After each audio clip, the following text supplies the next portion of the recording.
بسم اللہ الرحمن الرحیم۔ السلام علیکم ناظرین کرام، حال ہی میں ایک ویڈیو دیکھنے کا موقع ملا۔ پرویز ہود بھائی گفتگو کر رہے ہیں علامہ اقبال کے فکر اور فلسفے کے حوالے سے، اور بہت سے دیگر مسائل بھی انہوں نے وہاں پہ چھیڑے، لیکن ظاہر ہے جو مرکزی ان کا نقطہ تھا اور فوکس جس بات پہ تھا وہ علامہ اقبال کی شخصیت تھی، اور علامہ اقبال کی جو کنٹریبیوشن ہے ہماری تاریخ کے اندر اس کے حوالے سے تھی، اور علامہ اقبال کا جو مقام و منصب ہے علم و حکمت کے اندر، فلسفہ کے اندر، اس کو انہوں نے موضوع بناتے ہوئے بہت سی ایسی باتیں کیں جو باتیں حقائق کے ساتھ کوئی مطابقت نہیں رکھتی، اور جو باتیں حقائق ان کا رد کرتے ہوئے نظر آتے ہیں۔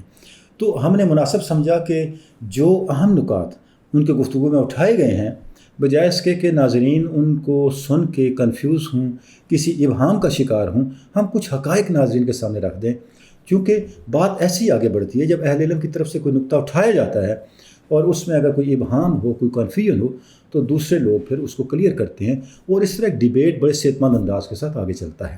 اور خود علامہ اقبال کا یہی طریقہ ہے، زندگی ساری علامہ اقبال کا یہی طریقہ رہا۔ اگر اقبال کے سینکڑوں خطوط اٹھا کے دیکھیں، ان کے مجالس کو اگر ہم پڑھیں تو ہم دیکھتے ہیں کہ وہ ایک ایک نقطے پہ کئی علماء سے، کئی اہل علم سے، شعراء سے، فلسفیوں سے خط و کتابت کے ذریعے سے، ان کے ساتھ ڈسکشنز کے ذریعے سے اس نقطے کو کلیئر کرنے کے لیے ایک مسلسل ہم دیکھتے ہیں کہ کوشش کرتے ہوئے نظر آتے ہیں۔ تو یہ علامہ اقبال کا اپنا بھی اسلوب ہے، اپنا بھی طریقہ ہے کہ اگر کوئی کنفیوژن ہے تو اس کنفیوژن کو ڈیزالو کیا جائے، اس کنفیوژن کو حل کیا جائے حقائق کے ساتھ۔ گزارش یہ ہے کہ علامہ اقبال پہ تنقید کوئی شجر ممنوعہ نہیں ہے، علامہ اقبال پہ تنقید ہو سکتی ہے، اور میں یہ کہنا چاہوں گا کہ یہ خود علامہ اقبال کی اپنی خواہش بھی ہے کہ آپ ان کے افکار کو، ان کی دی ہوئی سوچ کو تنقید کے عمل سے گزاریں، لیکن یہ حقائق پر مبنی ہونا چاہیے۔ اقبال کی یہ خواہش ہے کہ ان کو پڑھنے والے، ان کی قوم، نئی نسل ان سے آگے جائے، ان پہ رک نہ جائے، ان سے آگے بڑھے، لیکن ان کو سمجھ کے۔ المیہ یہ ہے کہ ہمارے ہاں یہ ایک ٹرینڈ ہے کہ بغیر سمجھے، بغیر دلیل کے اور بغیر کسی ثبوت کے بات اڑا دی جاتی ہے، اور اس کے اوپر پھر ڈسکشن شروع ہو جاتی ہیں، اور ایک پورا محل کھڑا، ایک پوری عمارت کھڑی کر دی جاتی ہے، حالانکہ اس کے پیچھے کوئی حقیقت نہیں ہوتی۔ ایک سائنٹسٹ ہو اور اس کا طرز عمل، اس کا ذہنی رویہ غیر سائنسی ہو، یہ انتہائی بد نصیبی کی بات ہے۔ یہ بہت بیڈ لک ہے کسی سوسائٹی کے لیے کہ سائنسدان ہوتے ہوئے اور سائنس کا طالب علم ہوتے ہوئے، سائنس کا استاد ہوتے ہوئے رویہ غیر سائنسی اختیار کیا جائے۔ غیر سائنسی رویے کا مطلب کیا ہے ناظرین کرام؟ غیر سائنسی رویے کا مطلب یہ ہے آپ جو بات کریں اس کا کوئی ثبوت پیش نہ کریں، اس کے پیچھے کوئی آرگومنٹ نہ ہو، اس کے پیچھے کوئی حقیقت نہ ہو، ایزمپشنز پہ آپ اپنے نظریات طے کر لیں اور اس کے اوپر پھر آپ پوری ڈسکشنز اور پورے ڈیبیٹ شروع کر دیں۔ یہ اس سے بڑے کوئی غیر سائنسی سے بڑا کوئی رویہ اور طرز عمل نہیں ہو سکتا۔ ملائیت کیا ہے؟ علامہ صاحب نے ملائیت کو تنقید کا نشانہ بنایا، اور پرویز ہود بھائی نے بھی اپنے گفتگو میں ملا کو تنقید کا نشانہ بنایا ہے۔ ملا کیا ہے؟ ملا کسی فرد کا نام نہیں ہے، ملا ایک مائنڈ سیٹ ہے، یعنی یہ ایک ایسا مائنڈ سیٹ ہے جس کا مطلب یہ میں ٹھیک ہوں، باقی سب غلط ہے۔ جب دلیل پوچھو تو اس کے اوپر پھر لڑائی شروع ہو جاتی ہے، اس کے اوپر پھر تو تکار شروع ہو جاتی ہے۔ اس کو ملائیت کہتے ہیں۔ یہ انفارچونیٹ ہے، پرویز ہود بھائی کی ساری گفتگو میں ملائیت کا طرز عمل ہمیں مسلسل غالب نظر آتا ہے۔ ایک متعصبانہ انداز ہے بات کرنے کا۔ علامہ اقبال کو ڈیگریڈ کرنا ہے اور ہر حالت میں کرنا ہے۔ اگر غلطی نہیں ہے تو محنت کر کے غلطی ان میں ڈالنی ہے۔ اسی رویے کو ملائیت کہتے ہیں جس کی علامہ اقبال نے خود اتنی مذمت کی ہے، اور میں آپ کی خدمت میں عرض کروں، اگر آپ پچھلے 100-200 سال کی تاریخ اٹھا کے دیکھیں، ملائیت پر تنقید کرنے والا آپ کو اقبال سے بڑا آدمی کوئی نظر نہیں آئے گا۔ اس پہ ہم آگے چل کے تھوڑی سی گفتگو بھی کریں گے۔ لگتا ہے ایسے ہے کہ پرویز ہود بھائی نے سارے مولویوں کا غصہ اقبال پر نکالنے کی جو ہے وہ ٹھان لی ہے، اور پوری ان کی گفتگو کے اندر ہمیں یہ چیز مسلسل نظر آ رہی ہے۔ بہرحال یہ چند ایک پریلیمنری سبمیشنز جو تھی، میری گزارشات کرنے کا مقصد یہ تھا کہ ہم جب اقبال پہ بات کریں تو ہم بڑے اوپن مائنڈ کے ساتھ بات کریں۔ نوجوان نسل آپ کو سنتی ہے، ایک اوپینین بناتی ہے، آپ نوجوان نسل پہ ظلم نہ کریں، اپنے ویورز پہ، کیونکہ یہ ایک انفارمیشن کے بہاؤ کا زمانہ ہے، ایک انسلاٹ انفارمیشن کا، ایک اتنا فلڈ آ رہا ہے انفارمیشن کا کہ صحیح غلط، سچ جھوٹ کا امتیاز پہلی کرنا بہت مشکل ہے۔ اور جب آپ جیسے سنجیدہ لوگ بھی اس طرح کا غیر سنجیدہ رویہ اختیار کریں گے اور غیر محتاط انداز سے کسی تھاٹ کو فلوٹ کرنے کی کوشش کریں گے تو تصور کریں سوسائٹی کا کیا حشر ہوگا۔ ہم نے جو کوشش کرنی ہے سوسائٹی کی تعمیر کرنے کے لیے اور سوسائٹی کو آرگومنٹس پہ کھڑا کرنا ہے۔ قرآن مجید کا بنیادی اصول ہے لِیَہْلِکَ مَنْ هَلَكَ عَن بَیِّنَةٍ وَیَحْیَیَ مَنْ حَیَّ عَن بَیِّنَةٍ۔ آپ کے پاس ایک آرگومنٹ ہونا چاہیے، آپ کی مرضی ہے. اب زندگی کا راستہ چنیں یا موت کا راستہ چنیں, لیکن آرگومنٹ کے ساتھ چنیں. اگر آپ آرگومنٹ کے بغیر چلتے ہیں, یہ جانوروں کا اور پتھروں کا تو رویہ ہو سکتا ہے, انسان کا رویہ اور انسان کا یہ اسلوب نہیں ہو سکتا. آپ آرگومنٹ لے کے آئیں اور اس آرگومنٹ کی بنیاد پہ نئی دنیا تعمیر کریں, نئے افق روشن کریں اور نسل نو کے ذہنوں کو کھولیں. اس سے بھلا ہوگا اور آپ کی جو ایفرٹس ہیں وہ سوسائٹی کے لیے ایک بلیسنگ بنے گی, مصیبتیں نہیں بنے گی اور کنفیوژنس, ابہامات اور مغالطے پیدا کرنے کا باعث نہیں بنے گی. اچھا ناظرین کرام, جب اس گفتگو کو میں نے دیکھا تو جو سوالات بنیادی اٹھائے پرویز ہود بھائی صاحب نے, میں ذرا ان کا اجمالی آپ کے سامنے ایک تھوڑا سا تفصیل بیان کر دوں پوائنٹس کی صورت میں, تاکہ پتہ چل جائے کہ کس طرح سے انہوں نے ان چیزوں کو ایڈریس کیا اور کن چیزوں کو انہوں نے فوکس کیا, اور جو اہم نکات ہیں جتنا ہمیں آج کا وقت میسر ہے اس گفتگو کے اندر ان پہ پھر ہم بات کر لیں گے. سب سے پہلے تو وہ یہ کہہ رہے ہیں کہ اقبال جو ہیں وہ علم کے دشمن ہیں, فلسفے کے دشمن ہیں اور سائنس کے دشمن ہیں, اور انہوں نے یونان پہ تنقید کی, یونان کی مخالفت کی, اور یونان کی مخالفت کر کے انہوں نے مسلم سوسائٹی کے اندر علم کے اور سائنس کے اور فلسفے کے دروازوں کو بند کر دیا. پھر وہ کہہ رہے ہیں کہ علامہ کا تو نقطہ نظر یہ ہے کہ آزادی افکار جو یہ ابلیس کی ایجاد ہے, اس آزادی افکار بالکل نہیں ہونی چاہیے. آپ اپنے ذہن کے دروازے بند کر دیں, فکر کے دروازے بند کر دیں. دو قومی نظریہ جعلی نظریہ تھا, اگر تھا بھی تو 71 میں ختم ہو گیا, دفن ہو گیا, اب اس کا ذکر نہیں کرنا چاہیے. سوشل میڈیا کا ہم غلط استعمال کر رہے ہیں, اور جو ہم فیملی ویلاگز دیکھ رہے ہیں سوشل میڈیا کے اندر, یہ سوشل میڈیا کے استعمال کی بدترین صورت ہے. میں سمجھتا ہوں کہ اس پہ ہمیں پرویز ہود بھائی صاحب کو اپریشیٹ کرنا چاہیے. بالکل یہ بہت ویلگر پریکٹس ہے کہ جس میڈیا کو ہمیں سوشل اویئرنیس کے لیے استعمال کرنا ہے, اسے اس طرح کے راستوں پہ چلانا اور اس طرح کی ایکٹیویٹیز وہاں کرنا, یہ ہمارا کلچر, ہماری روایات, ہماری ویلیوز بھی اس کی اجازت نہیں دیتی. اور میں سمجھتا ہوں کہ نسل نو جو آپ کے ویورز ہیں, ینگ جنریشن, اس کے ساتھ بھی زیادتی ہے, اس کا بھی آپ وقت ضائع کر رہے ہیں, اس کو بھی غلط ٹریک پہ چلا رہے ہیں, غلط ٹرینڈ دے رہے ہیں. بالکل یہ ایک ایسا نقطہ ہے جو انہوں نے اٹھایا ہے, اس پہ ہمیں پازیٹیولی غور کرنا چاہیے. اچھا, اس کے بعد وہ کہہ رہے ہیں مشیل فوکو کے مطابق کہ ہر ریاست کا ایک بیانیہ ہوتا ہے جو ریاست گھڑ لیتی ہے اور پھر اس پہ وہ ریاست چلتی ہے. دو قومی نظریہ بھی ایسا ہی نظریہ ہے جو ایک ریاست کی ضرورت کے تحت گھڑ لیا گیا, پاکستان شریعت کے لیے بنا, پاکستان اسلام کے لیے بنا. یہ ساری جو ہے گڑھی ہوئی باتیں, ان کا حقیقت کے ساتھ اور تاریخی حقائق کے ساتھ کوئی تعلق نہیں ہے. پھر وہ کہہ رہے ہیں خلافت کا تصور بھی جو ہے وہ قطعاً صحت مندانہ تصور نہیں ہے, ایک مائنڈ سیٹ ہے جس میں ہماری سوسائٹی آج تک کھڑی ہے. ہمیں خلافت کے مائنڈ سیٹ سے نکلنا ہے, تبھی ہماری ترقی ہو سکے گی. اچھا, اس کے بعد پھر سائنس کے بارے سے جو انہوں نے باتیں کی ہیں کہ مسلم سوسائٹی کی سائنس کو تو وہ مانتے ہی نہیں ہے نا.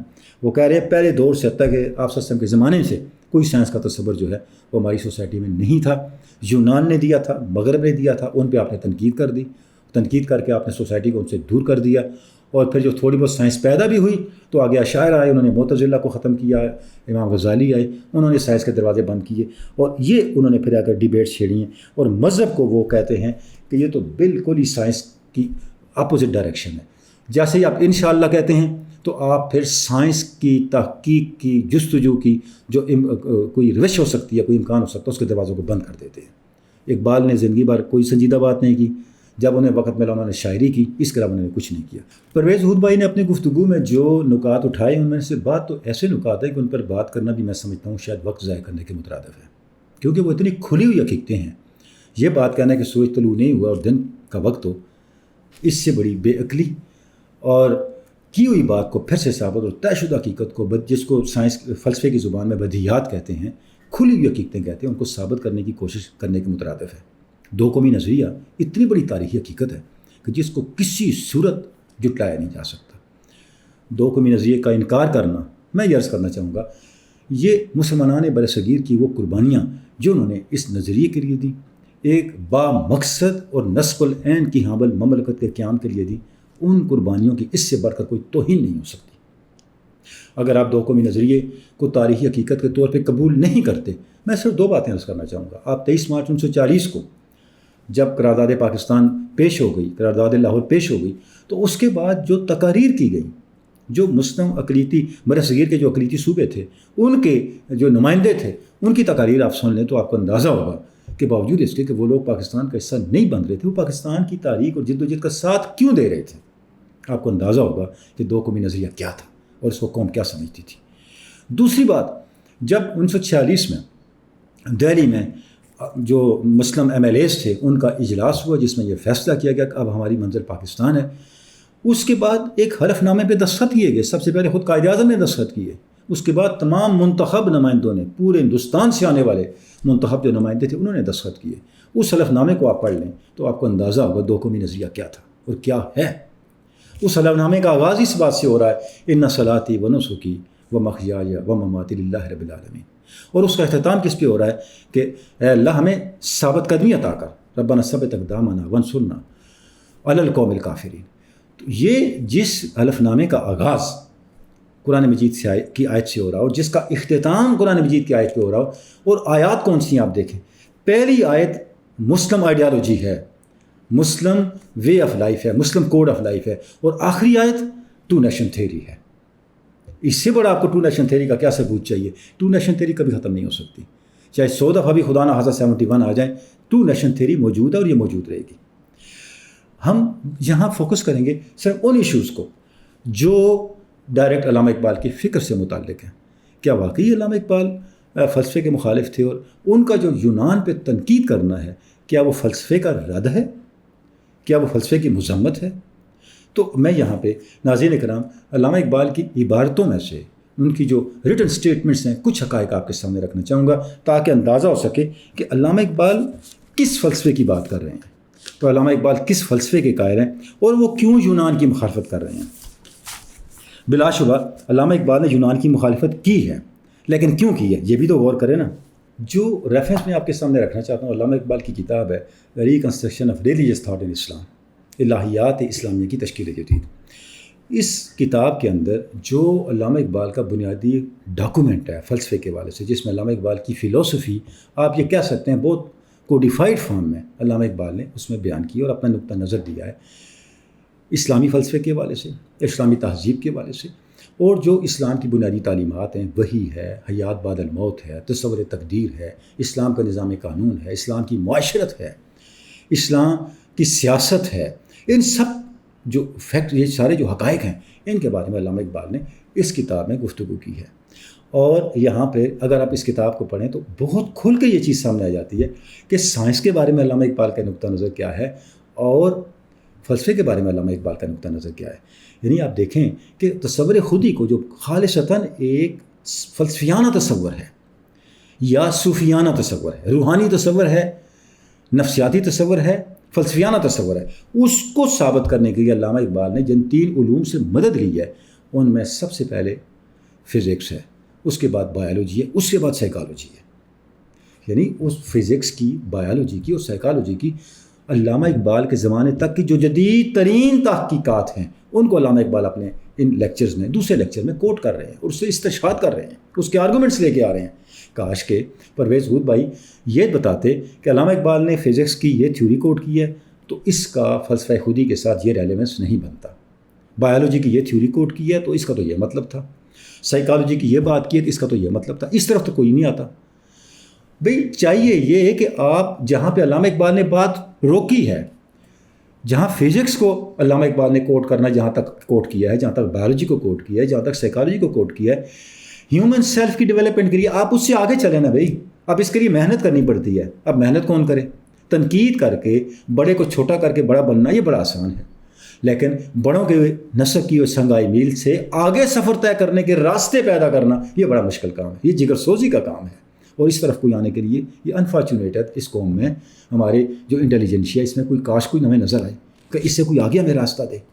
اب یونان کی طرف آتے ہیں تو علامہ اقبال پہلے خطبے میں یہ کہہ رہے ہیں، یہ جو ان کے ریکنسٹرکشن کا صفحہ نمبر 3 ہے، چونکہ وقت زیادہ صرف نہ ہو تو میں اس کا صرف خلاصہ آپ کے سامنے رکھتا ہوں، آپ پڑھ سکتے ہیں. ریکنسٹرکشن کا صفحہ نمبر 3 جس میں علامہ فرماتے ہیں کہ جو یونان کی فکر ہے اس نے اور یونان کے فلسفے نے مسلمانوں کے اوپر بڑا اثر ڈالا اور مسلمانوں کی فکر میں وسعت بھی پیدا کی، لیکن حقیقت یہ ہے کہ مجموعی طور پہ اس نے ایک نقصان دیا مسلم تھاٹ کو. وہ نقصان کیا دیا؟ وہ نقصان یہ دیا کہ مجموعی طور پر جو قرآن مجید کی فکر تھی، جو قرآن مجید نے مائنڈ سیٹ کریٹ کیا تھا، جو قرآن مجید نے اپروچ کریٹ کی تھی، وہ اپروچ پہلے موجود نہیں تھی دنیا میں. اس اپروچ کو مسلم مفکرین کے ہاں دھندلا دیا یونانی فکر نے. یہ نقصان ہوا. یہ وجہ ہے کہ علامہ اقبال یونانی فکر کو تنقید کا نشانہ بناتے ہیں، شاعری میں بھی، اسرار خودی میں بھی اور ریکنسٹرکشن میں بھی، اپنے فلسفیانہ تحریروں میں بھی۔ کیا فرق ہے، کیا نقصان کیا یونانی فکر نے؟ بنیادی طور پر علامہ یہ کہتے ہیں کہ یونانی فکر کا اپنا ایک تصور کائنات ہے اور قرآن مجید کا اپنا ایک تصور کائنات ہے۔ جو قرآن مجید کا تصور کائنات دیا، یہ اس سے پہلے دنیا میں متعارف نہیں تھا۔ قرآن مجید نے یہ تصور کائنات دیا کہ کائنات جو ہے وہ متحرک ہے۔ یونانی فکر کے نزدیک کائنات متحرک نہیں ہے، کائنات سٹیٹک ہے۔ علامہ یہ کہتے ہیں کہ قرآن میں یہ بتاتا ہے کائنات شے نہیں ہے، واقعہ ہے، ایک ایونٹ ہے۔ The universe is not a thing but an act, an event. یہ جملہ ہے ریکنسٹرکشن کا جو میں آپ کے سامنے پڑھ رہا ہوں۔ اب یہ جو تصور ہے یہ قرآن مجید نے دیا۔ جب مسلم مفکرین نے یونانی فکر کے اوپر بہت انحصار کیا اور یونانی فکر سے بہت متاثر ہو گئے، بہت اس کے اثر میں چلے گئے، تو یہ جو نقطہ نظر تھا قرآن مجید کا، یہ پس منظر میں چلا گیا۔ اچھا، اس کے بعد دوسری بات کیا ہے؟ علامہ کہتے ہیں سقراط کی ساری توجہ انسان پر تھی۔ اس کے نزدیک انسان کے مطالعے کا موضوع صرف انسان ہے۔ یہ زمین، حشرات الارض، ستارے، کائنات، زمین، آسمان، ہوائیں، یہ انسان کے مطالعے کا موضوع ہی نہیں ہے۔ علامہ کہتے ہیں اور یہ بات قرآن مجید کی تعلیم کے بالکل خلاف ہے۔ قرآن مجید کچھ اور کہہ رہا ہے۔ قرآن مجید تو بھی یہاں تک کہتا ہے کہ کائنات کے ہر ذرے پہ غور و فکر کرو، حتیٰ کہ اب قرآن مجید کی آیت پر علامہ نے کوٹ کیا آگے، صفحہ 3 ریکنسٹرکشن کا، شہد کی مکھی پر بھی وہی ہوتی ہے، اس پہ بھی تحقیق کرو۔ آپ کہتے ہو انسان کے علاوہ کوئی اہم ہی نہیں ہے کائنات میں، کسی پہ غور ہی نہیں کرنا۔ قرآن مجید تو آپ کو یہ دعوت دیتا ہے، آگے آیات آ رہی ہیں کہ ہواؤں کے تغیر و تبدل پہ غور کرو، رات دن کے آنے جانے پہ غور کرو، باطنوں کی آمد و رفت پہ غور کرو، تاروں سے بھرے ہوئے آسمان پہ غور کرو۔ اب آپ تصور کریں، علامہ یہ کہتے ہیں اور سقراط کے نزدیک اور اس کے بعد اس کے شاگرد افلاطون ہے اس کے نزدیک، یہ جتنی چیزیں ہیں یہ ساری کی ساری توہین آمیز چیزیں ہیں، ان پہ غور کرنا ہی قابل توہین ہے، لہٰذا ان پہ غور نہیں کرنا چاہیے۔ حالانکہ قرآن مجید تو یہ کہہ رہا ہے ان السمع والبصر والفؤاد کل اولئک کان عنہ مسئولا۔ یہ اللہ نے تمہیں جو کان دیے ہیں، جو آنکھیں دی ہیں اور جو عقل دی ہے، ایسے نہیں دی، یہ اللہ کی نعمت ہے، تم سے اس کے استعمال کے بارے میں پوچھا جائے گا۔ علامہ آیات قرآن مجید کے لے کے آ رہے ہیں۔ اور ناظرین کرام، یہ جتنی آیات علامہ اقبال کوٹ کر رہے ہیں، یہ نہ نماز کے بارے میں ہیں، نہ روزے کے بارے میں ہیں، نہ صرف تسبیح پکڑ کے انشاءاللہ انشاءاللہ ماشاءاللہ کرنے کے بارے میں ہیں، نہ حرم میں بیٹھ کے اور مسجد میں مستقل معتکف ہو جانے یا دنیا چھوڑ کے جنگلوں میں چلے جانے کے بارے میں۔ یہ کائنات کے اسرار و رموز کو جاننے کے بارے میں اور کائنات پہ غور و فکر کرنے کے بارے میں، جن کی اہمیت اتنی زیادہ ہے کہ شہد کی مکھی تک پر اللہ وحی کر رہا ہے۔ علامہ اقبال یہ آیات یہاں پہ کوٹ کر رہے ہیں۔ تو علامہ یہ کہہ رہے ہیں یہ جو انداز تھا قرآن مجید کا، یہ شروع میں رہا، اور جس وقت کلاسیکی انداز فکر میں، کلاسیکی انداز فکر کیا ہے، جو یونانی فکر تھا، اس میں مسلمان الجھ گئے، تو کیا ہوا، مسلمانوں نے قرآن کا مطالعہ بھی، قرآن کی اسٹڈی بھی یونانی فکر کی روشنی میں کرنی شروع کر دی، اور 200 سال کے بعد جا کے مسلمانوں کو سمجھ آئی کہ قرآن مجید کی روح تو یونانی فکر کے ہے ہی خلاف، یہ تو انٹائی کلاسیکل ہے، یہ انٹائی گریک اس کی اسپرٹ ہے قرآن مجید کی فکر کی، تو ہم کس راستے پہ چل رہے ہیں؟ علامہ کہتے ہیں 200 سال اس ذہنی بغاوت کو آنے میں لگ گئے، اس کے بعد جا کے مسلمانوں پہ یہ منکشف ہوا، اور پھر غزالی پہلے آدمی ہیں جنہوں نے تشکیک پر اپنی تھاٹ کی بنیاد رکھی، اور آگے انہوں نے ڈیکارٹ کے لیے راستے کھولے کہ کس طرح تشکیک کے جو اسکول آف تھاٹ ہے ان کو آگے ڈیولپ کرنا ہے اور تحقیق اور جستجو کے دروازوں کو کھولنا ہے۔ تو پہلی بات جو ہم دیکھ رہے ہیں ریکنسٹرکشن کے اندر علامہ اس کو بیان کر رہے ہیں، وہ کیا ہے کہ قرآن مجید کی جو کائنات کا ہر کی تصور ہے اور کائنات کے ہر ذرے میں غور و فکر کرنا ہے، اس کے خلاف جو یونانی فکر تھی، اس فکر کو علامہ اقبال تنقید کا نشانہ بنا رہے ہیں۔ اچھا، اس کے بعد ریکنسٹرکشن کے اندر یہ علامہ مزید یونانی فکر کو تنقید کا نشانہ بناتا ہے۔ یہ جی ریکنسٹرکشن کا صفحہ نمبر 102 ہے، 102 اینڈ 103، جہاں پہ علامہ اقبال ایک اور زاویہ، ایک اور پہلو ہمارے سامنے لے کے آتے ہیں۔ علامہ اقبال یہ کہتے ہیں کہ قرآن مجید کے مطابق علم کے 3 ذرائع ہیں، فطرت ہے، نیچر ہے، تاریخ ہے، اور انسان کا باطنی تجربہ ہے۔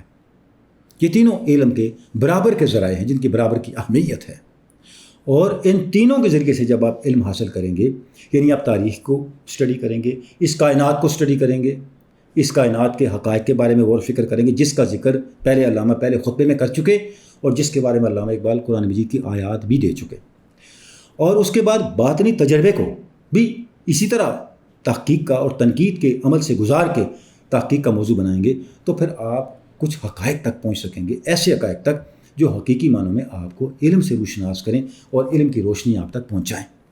اب یہاں ان تینوں کا ذکر کرنے کے بعد علامہ یہ کہتے ہیں کہ قرآن مجید کی روح بنیادی طور پہ یونان کی کلاسیکی فکر کے خلاف ہے، اور لیکن ہوا یہ کہ مسلم مفکرین جب یونانی فکر سے آشنا ہوئے تو اولاً انہوں نے فکر یونان کی روشنی میں قرآن مجید کو سمجھنے کی کوشش کی، اور ظاہر ہے یہ طریقہ کار زیادہ دیر تک نہیں چل سکتا تھا۔ اس لیے نہیں چل سکتا تھا کہ یہ ناکام ہونا ہی ہونا تھا، کیونکہ قرآن مجید کی جو ٹھوس روح ہے وہ بالکل ہمیں کسی اور طرف لے کے جاتی ہے، اور یونانی فکر کسی اور طرف لے کے جاتی ہے۔ یونانی فکر صرف تصوراتی ہے، اور قرآن مجید حقیقت الامر کی تلاش کی تعلیم دیتا ہے کہ آپ حقائق تک پہنچیں، صرف تصورات تک نہ رہیں، فیکٹس تک پہنچیں۔ اچھا، نتیجہ یہ نکلا کہ اس سے اسلامی ثقافت کی حقیقی روح بیدار ہوئی جب ان کے اندر یونانی فکر کے خلاف بغاوت کا احساس پیدا ہوا۔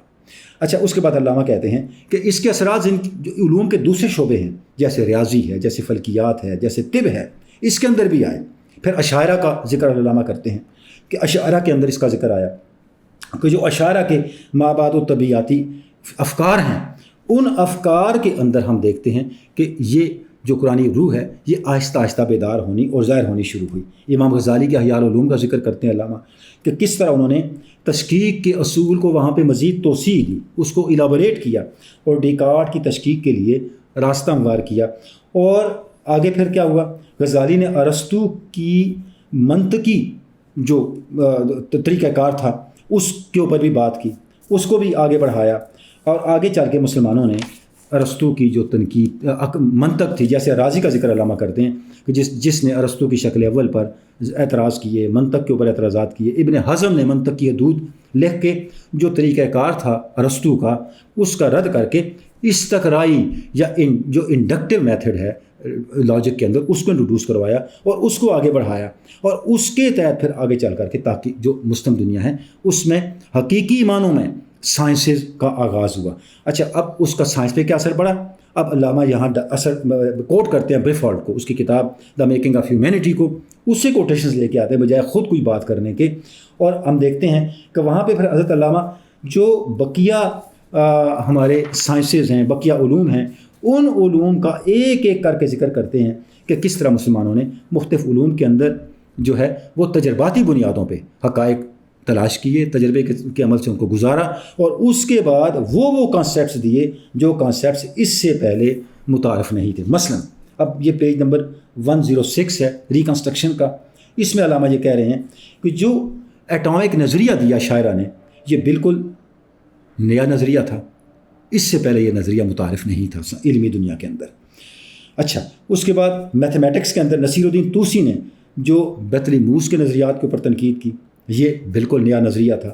نصیر الدین طوسی علامہ کہتے ہیں پہلا مفکر ہے جس نے ریاضی کی دنیا کے اندر وہ تصورات متعارف کروائے جو 1000 سال کی نیند کو بیداری میں بدلنے کے مترادف تھے۔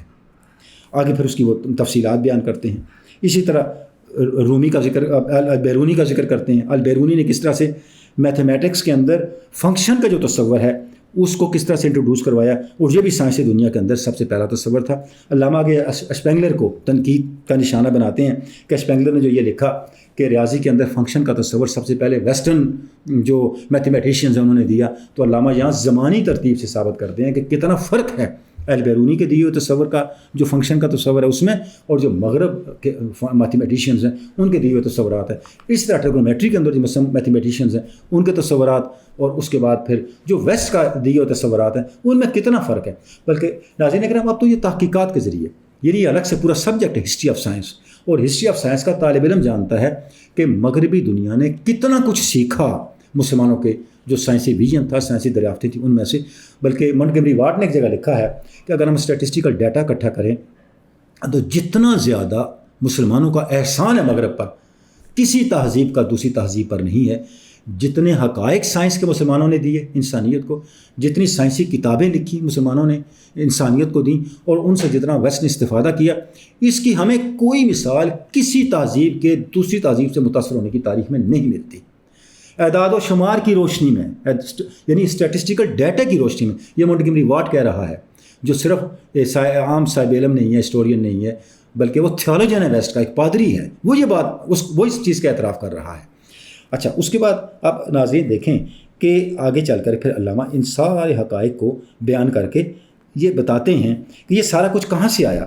یہ سارا کچھ آیا جو سائنٹیفک ڈیولپمنٹ ہوئیں اس شعور کے ذریعے سے جو قرآن مجید نے پیدا کیا تھا مسلمانوں کے اندر. یہ اس شعور کا نتیجہ ہے، کیونکہ قرآن مجید نے دعوت دی اپنے فالورز کو، اپنے قارئین کو، کہ وہ کائنات کی پوجا نہ کریں، کائنات کو مقدس سمجھ کے اس کی عبادت میں نہ لگ جائیں، بلکہ اس کی تسخیر کریں. اور تسخیر اس وقت تک ممکن نہیں ہے جب تک وہ اس کو جان نہ لیں، اس کے بارے میں تحقیق نہ کر لیں، اس کے بارے میں انہیں پورے کا پورا علم نہ ہو. اور وہ جو تصورات ہیں، ان تصورات نے آگے چل کر کے نئی سے نئی سائنسی دریافتوں کے راستے جو ہیں وہ ہموار کیے. اچھا ناظرین، جہاں تک تو ہم یہ بات کر رہے ہیں کہ یونانی فکر پر علامہ اقبال نے تنقید کیوں کی. پرویز ہود بھائی کا یہ کہنا کہ قرآن مجید کو جو مسلمانوں نے بہت ہی زیادہ اس پہ ڈیپینڈ کرنا شروع کر دیا، مذہبی کتاب کو بنیاد بنا لیا، اس نے پھر آگے سائنس کے اور تحقیق کی اور جستجو کے دروازے جو ہیں مسلمانوں پہ بند کر دیے. ہم دیکھتے ہیں کہ حقائق کا اس بیان کے ساتھ کوئی تعلق نہیں. اچھا، علامہ اقبال نے ریکنسٹرکشن کے اندر ہی جہاں کہیں اشاعرہ پر بات کی، معتزلہ پر بات کی، ہم دیکھتے ہیں کہ انہوں نے نہ ہی تو ان کو کلیتاً تنقید کا نشانہ بنایا، نہ ہی کلیتاً ان کی تعریف و توصیف کی. جس شخصیت کی اور جس مقطع فکر کی جو بات قابل تعریف ہے، علامہ اس کی تعریف کرتے نظر آتے ہیں، اور جو بات قابل تنقید ہے اس کی تنقید کرتے نظر آتے ہیں. جیسے میں نے ابھی ذکر کیا، علامہ اقبال نے اشاعرہ کے نظریہ جوہریت یا ان کی جو اٹامک تھیوری ہے اس کو اپریشیٹ کیا. کیوں؟ کہ وہ اسلام کے بلکہ قرآن مجید کے تصور کائنات کے بہت قریب ہے. یعنی قرآن مجید کا جو حرکی تصور کائنات ہے کہ کائنات ایک متحرک شے ہے، یہ شے نہیں بلکہ ایک ایونٹ ہے، ایک ایکٹ ہے، اس کو سپورٹ کرتا ہے نظریہ اٹامک نظریہ اشاعرہ کا، لہذا وہ یہاں پہ اس کو سپورٹ کرتے. لیکن جہاں اشاعرہ سے غلطیاں ہوئیں، اب میں وہ والا بھی آپ کے سامنے رکھنا چاہوں گا. علامہ اقبال ریکنسٹرکشن کے پہلے خطبے کے اندر ہی صفحہ 4 پہ لکھتے ہیں کہ اشاعرہ میں اچھی سوچ رکھنے والے مفکرین بھی تھے، اور لیکن اس کا بھی ایک نقص تھا اشاعرہ کی تحریک کا. وہ نقص یہ تھا کہ جو گریک ڈائلیکٹک تھی وہ اس کے ذریعے اپنے اعتقادات کا دفاع کر رہے تھے. یعنی کسی نہ کسی سطح پہ وہ یونانی جو آلات علم تھے یا یونانی جو انٹلیکچوئل میتھڈولوجی تھی اس سے متاثر تھے. اس کی منفی تاثیر جو ہے وہ ان کی تھاٹ کے اندر، ان کی فکر کے اندر آگے سرایت کرتی جا رہی تھی، جس نے قرآن مجید کے تصور کائنات کو دھندلایا اور اس کے نقصانات بھی ہوئے. اچھا، اس کے بعد علامہ کہتے ہیں معتزلہ کا نقص کیا تھا، یعنی اشاعرہ کا نقص کیا تھا. اشاعرہ کا نقص یہ ہے کہ انہوں نے یونانی جو گریک ڈائلیکٹک تھی اس پہ ڈیپینڈ کیا. اور معتزلہ کا نقص کیا ہے؟ معتزلہ نے مذہب کو صرف عقائد کا ایک نظام تصور کیا اور اسے ایک زندہ حقیقت کے طور پہ نظر انداز کر دیا، کیونکہ حقیقت تک رسائی کے لیے سارے عقلی ذرائع نہیں کافی، بلکہ کچھ ماورائے عقل ذریعے بھی موجود ہیں جن کو نظر انداز کرنا علمی نقصان کے مترادف ہے.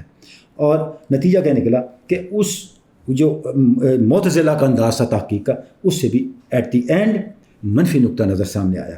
اچھا، علامہ اقبال اب یہاں پہ اینڈ پہ کمال بات کہتے ہیں. وہ کہتے ہیں کہ معتزلہ ہوں یا اشاعرہ، دونوں کے بارے میں یہ کہہ سکتے ہیں کہ انہوں نے اس نقطے کو، قرآن مجید کے اس نقطے کو کما حق کا وہ اپریشیٹ نہیں کیا کہ علم کی دنیا میں، چاہے سائنسی علمی دنیا ہو یا مذہبی، جو آپ کی فکر کا سفر ہے، آپ کا جو انٹلیکچوئل اچیومنٹس کی کا جو جرنی ہے، جو ایفرٹ ہے، اس کو ٹھوس تجربے سے الگ نہیں کیا جا سکتا.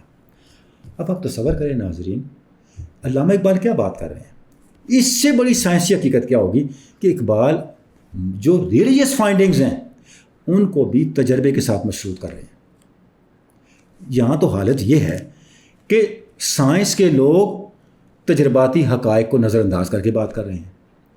یعنی آپ بغیر دلیل کی ڈسکشن شروع کر دیں اور کوئی آرگومنٹ ہی نہ لے کے آئیں. اس سے زیادہ غیر حقیقی اور غیر تجرباتی طرز عمل کیا ہوگا؟ دوسری طرف اقبال ہیں جو یہ کہہ رہے ہیں کہ علم کی دنیا چاہے اس کا تعلق سائنس سے ہو یا مذہب سے ہو، اس کو ٹھوس کنکریٹ ایکسپیرینس، جو ایکسپیریمنٹ ہے، جو تجربہ ہے، اس سے آزاد نہیں کیا جا سکتا. اور یہ جو رویہ ہے یہ اسلام نے دیا ہے، قرآن نے دیا ہے، حضور رسالت مآب نے دیا ہے. علامہ صاحب نے آگے ایک جگہ لکھا ہے ریکنسٹرکشن کے اندر ہی کہ تجربے سے چیزوں کو جانچنے کا رویہ سب سے پہلے اگر کسی شخصیت نے اسلام کی تاریخ میں انٹروڈیوس کروایا تو وہ حضور رسالت مآب صلی اللہ علیہ وآلہ وسلم ہے. تو ناظرین، علامہ اقبال یہ کہہ رہے ہیں کہ تجربے کے ذریعے سے کسی چیز کو ویریفائی کرنا اور اس کو ایک حقیقی علم کے طور پہ قبول کرنا، یہ رویہ سب سے پہلے کس نے متعارف کروایا؟ حضور رسالت مآب صلی اللہ علیہ وآلہ وسلم نے متعارف کروایا. علامہ اقبال پہلے خطے میں ہی صفحہ 2 پر لکھ رہے ہیں شروع میں، the search for rational foundations in Islam may be regarded to have begun with the prophet himself. یعنی جس انداز سے حضور رسالت مآب ایجوکیٹ کر رہے تھے، صحابہ کرام کی تربیت کر رہے تھے، اس کو اگر آپ سامنے رکھیں ان ٹوٹیلٹی تو ہم دیکھتے ہیں وہ سارے کا سارا عقلی اور سائنسی رویہ ہے.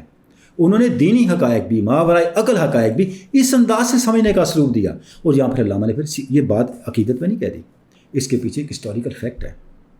ابن سیاد کے واقعے کو علامہ اقبال نے کوٹ کیا. اور ناظرین کرام، ابن سیاد کے واقعے کا جس طرح ہمیں حضور کی زندگی میں، حضور کی سیرت میں اس کا نفسیاتی تجزیہ ملتا ہے، سائیکولوجیکل انالیسس ملتا ہے، وہ اگر آپ اس کو ایک غیر متعصبانہ انداز سے اسٹڈی کریں اور انڈرسٹینڈ کرنے کی کوشش کریں تو آپ دیکھیں گے کہ آج کی جتنی سائیکولوجیکل ڈیولپمنٹس ہیں، انسان کی نفسیاتی اور نفسی اور داخلی اور باطنی واردات اور کیفیات ہیں، ان کے تجزیہ کرنے کی جو ٹیکنیک سامنے آ رہی ہیں، جو اس کی سائنسی اسالیب سامنے آ رہے ہیں، آپ کو وہ سارے کا سارا جو ساری تفصیل ہے وہ اس کا ایک بنیاد نظر آئے گی، اس کا ایک پہلا پتھر نظر آئے گا، پہلا سٹیپ نظر آئے گا، پہلا مرحلہ نظر آئے گا، جہاں انسانی شعور متعارف ہو رہا ہے کہ آپ نے کس انداز کے ساتھ نفسیاتی کیفیات کو، باطنی کیفیات کو اور اس میں روحانی کیفیات بھی شامل کر لیں، ان کو دلیل کے ذریعے سے اور تجربے کے ذریعے سے اور حقائق کے ذریعے سے جانچنا ہے، پھر انہیں قبول یا انہیں مسترد کرنا ہے. اور حضور رسالت مآب کا دیا ہوا یہی طریقہ پھر آگے چلا، مسلم صوفیاء میں چلا، جو اتھینٹک مسٹکس ہیں، جیسے عبد القادر جیلانی ہیں، جیسے علی حجویر ہیں، جیسے شہاب سہروردی ہیں. میں اتھینٹک مسٹکس کی بات کر رہا ہوں. اب علامہ ان کے بارے میں کیا کہتے ہیں؟ اب میں ریکنسٹرکشن سے پڑھنا چاہوں گا. یہ 7واں خطبہ ہے، پیج 143-144، جس میں علامہ کہہ رہے ہیں yet high religion which is only a search for a larger life is essentially experience and recognize the necessity of experience as its foundation long before science learned to do so. علامہ کہہ رہے ہیں جو مذہب کی اعلیٰ ترین سطح ہے، یعنی تربیت باطن کا منہج،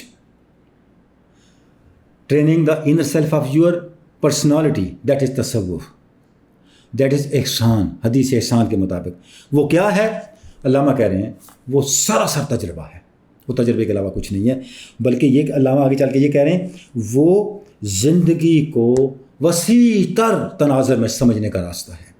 تصوف کا مطلب اس کے علاوہ کچھ نہیں ہے کہ آپ ایک لارجر لائف کو، زندگی کے وسیع تر تناظر کو سمجھ سکیں، اس کو ایبزارب کر سکیں، اس کو انڈرسٹینڈ کر سکیں اور اس کو پھر اڈاپٹ کر سکیں.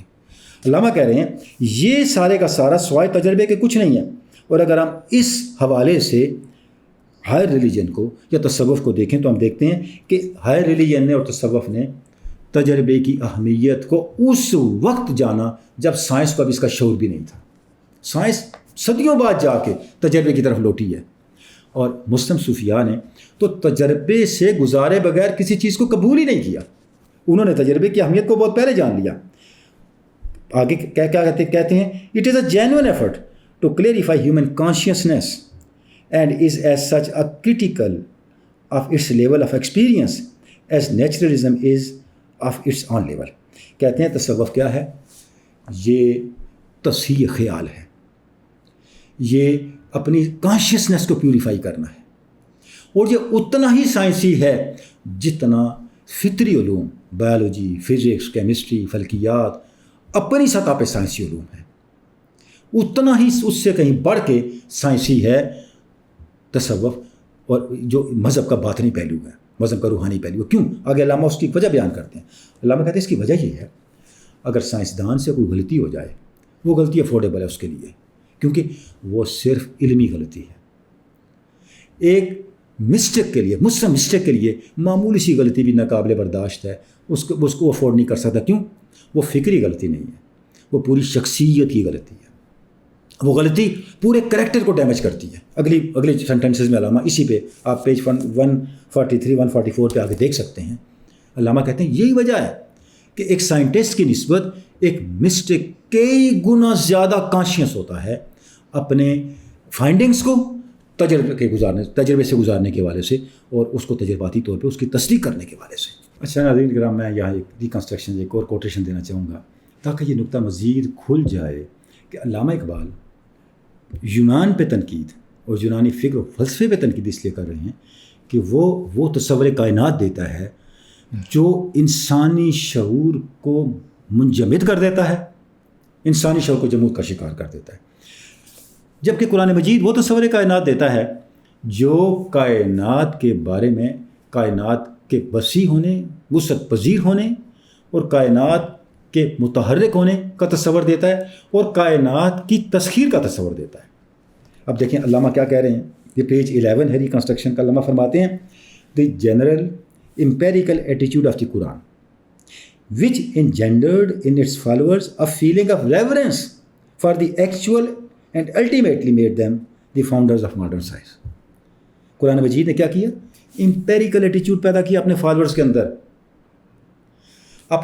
کے اندر، تجربے، شہادت، مشاہدے کی بنیاد پہ حقائق کو تسلیم کرنے کا ایٹیچیوڈ پیدا کیا۔ بھئی قرآن تو یہاں تک کہتا ہے اگر آپ کو کوئی آگے خبر ہی دیتے تو مت مانو، جب تک ثبوت نہ دیکھ لو۔ اذا جاءکم فاسق بنبأ فتبینوا، کوئی ایسا بندہ آپ کے پاس کوئی خبر لے کے آئے جو بندہ قابل اعتماد نہ ہو تو خود تحقیق کر لو، اس کی بات ہی پہ نہ چل پڑو۔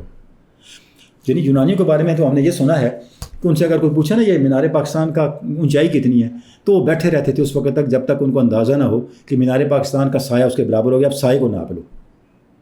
یعنی وہ تو صحیح تصورات پہ کھڑے۔ قرآن مجید نے اس طرز فکر کو ختم کیا، اسے کل کیا، اس کا صفایا کیا، اور انسانی شعور کو اس فوسیلائزڈ اپروچ سے نکالا، اسے زندہ کیا۔ کیا؟ امپیریکل ایٹیچیوڈ پیدا کیا، امپیریکل ایٹیچیوڈ۔ اور علامہ کہتے ہیں یہ جو امپیریکل ایٹیچیوڈ تھا مسلمانوں کا، اسی وجہ سے مسلمان ماڈرن سائنس کے فاؤنڈرز بنے۔ اور یہ علامہ اقبال کی اسٹیٹمنٹ نہیں ہے، میں آپ کو عرض کر رہا ہوں، جو ہسٹری آف سائنس کا کوئی بھی اسکالر ہے، چاہے وہ ٹوائن بی ہے، چاہے وہ بریفورڈ ہے، اور منٹگمری واٹ ہے، فلپ کے ہٹی ہے، جن لوگوں نے بھی لکھا ہے، چاہے وہ انگریزی میں لکھا ہے، فرینچ میں لکھا ہے، جرمن میں لکھا ہے، سب اس بات کو تسلیم کرتے ہیں۔ بلکہ ناظرین دلچسپ بات آپ کی خدمت میں عرض کروں، ہسٹری آف سائنس کے مصنفین نے یہاں تک لکھا ہے کہ مغرب کے لوگوں نے جب مسلمانوں کی سائنس کی کتابیں پڑھیں، ایسا بھی لطیفہ ہوا اگر کسی سائنس کی کتاب میں کسی کاتب نے کوئی غلطی کر دی تھی، 100 سال تک مغربی اہل علم اس غلطی کو علم سمجھ کے یاد کرتے رہے اور آگے دہراتے رہے۔ 100 110 120 سال بعد جا کے انہیں پتہ چلا یہ بات تو غلط ہے اور یہ کتابت کی غلطی ہے۔ حالت تو یہ تھی۔ یعنی مسلمانوں کے اور مغرب کے سائنسی فہم کے اندر آپ فرق کا اندازہ کریں۔ آپ صرف آج کے منظرنامے کو سامنے رکھ کے پوری مسلم تاریخ کی نفی اور قرآن مجید کے دیے ہوئے سائنسی شعور، امپیریکل ایٹیچیوڈ کی نفی نہیں کر سکتے۔ اس کے بعد علامہ کہتے ہیں it is a great point to awaken the empirical spirit in an age. اب یہ وہ بات ہے کیوں علامہ یونان اور یونانی فکر کی مخالفت کر رہے ہیں۔ علامہ کہہ رہے ہیں it is a great point, یعنی قرآن مجید کا امپیریکل ایٹیچیوڈ بیدار کرنا اپنے فالوورز کے اندر، یہ بہت بڑا سٹیپ ہے کہ اس نے اس زمانے میں تجرباتی روح کو بیدار کیا، وچ ریناؤنس دا ویزیبل، جس زمانے میں قابل مشاہدہ شے کی مذمت کی جاتی تھی اور کہا جاتا تھا it is of no value in man search after God, کہ خدا کی تلاش کے لیے اس کائنات کی کوئی اہمیت نہیں ہے، اس کائنات کو مسترد کر دو، اس کائنات کو رد کر دو اور اس کائنات کو چھوڑ دو. یعنی جس وقت ویزیبل کو قابل مذمت قرار دیا جا رہا تھا، اس وقت تلاش خداوند کے لیے ویزیبل کی معرفت پہ انحصار کرنے کا جو رویہ تھا وہ قرآن مجید نے پیدا کیا، اور جو امپیریکل ایٹیٹیوڈ دیا، جی امپیریکل ایٹیٹیوڈ سائملٹینیسلی کائنات کی تصحیح کے راستے بھی ہموار کر رہا تھا، اور معرفت خداوند کی جو امکانات ہیں ان کو بھی اپنے فالوز کے اندر روشن کر رہا تھا. ناظرین کرام، ہم نے اپنی گفتگو میں آج صرف اس نقطے پر فوکس کیا ہے کہ علامہ اقبال نے یونان اور یونان کی فکر کی کو تنقید کا نشانہ کیوں بنایا، کیوں اس پر تنقید کی، اور کیا قرآن مجید سائنس کے خلاف ہے اور سائنسی رویے کے خلاف ہے. اس کو ہم نے موضوع بنایا اور ہم نے کوشش کی کہ علامہ اقبال کے ٹیکسٹ میں سے آپ کے سامنے کچھ بطور دلیل کے کچھ عبارات رکھ کے اس چیز کو ثابت کرے کہ جو علامہ اقبال کا یونانی فکر کو تنقید کا نشانہ بنانا تھا، یہ ان کے ایک جینون فلاسفر ہونے کی نشانی ہے کہ انہوں نے فلسفے میں اس جہت کو، اس پہلو کو اور اس گوشے کو ہائی لائٹ کیا جو یونانی فکر جس تک نہیں پہنچ سکی تھی، اور جس کا تعارف قرآن مجید نے کروایا تھا، مسلم ذہن نے کروایا تھا. اچھا، اس کے بعد اس قرآن مجید کے بارے سے جو ہم بات کرتے ہیں تو علامہ اقبال جن علمی وسائل کی اور جن علم کے سرچشموں کی بات کر رہے ہیں، وہ سرچشمے تاریخ ہے، وہ نیچر ہے، وہ انسان کا باطنی تجربہ ہے. ان تینوں کی برابر اہمیت ہے، اور یہ تینوں علوم کے سرچشمے جس وسیلے سے ہم تک پہنچتے ہیں وہ وسیلہ قرآن مجید ہے. اور پھر اس کے اوپر علامہ اقبال نے اپنی آبزرویشنز نہیں بلکہ ویسٹ کے بڑے بڑے تھنکرز کی، رائٹرز کی اور ہسٹری آف سائنس کے جو لوگ ہیں ان کی کوٹیشنز کے ساتھ، ان کے ریفرنسز کے ساتھ اس حقیقت کو وہاں پہ بیان کیا ہے.